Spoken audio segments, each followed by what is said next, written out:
sa gathering na ito, sa 50th birthday na aming sister na si Lucy. I-bless mo po siya sa kanyang 50th birthday and more birthday to come.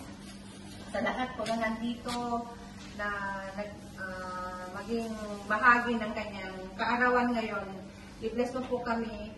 At sa mga food na nagdala, kung sino man ang nagbigay sa mga food na ito, i-bless mo din na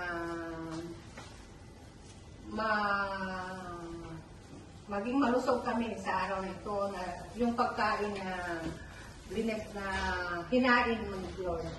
So, gabayan mo po ang aming sister na si Lucy. Sana po maging maligaya pa sa ibang mga araw na karawan niya next na susunod na araw na, susunod na year.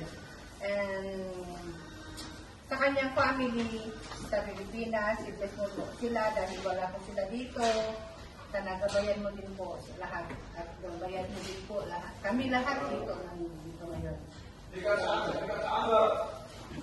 Bless us, O Lord, and these thy gifts which we are about to receive from thy bounty, through Christ our Lord. Amen. In the Father, Son, Holy Spirit. Amen. Sige na!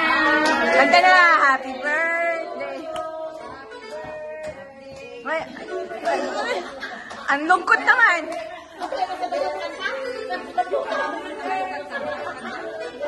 Ba't talagang nangongo yung kanta?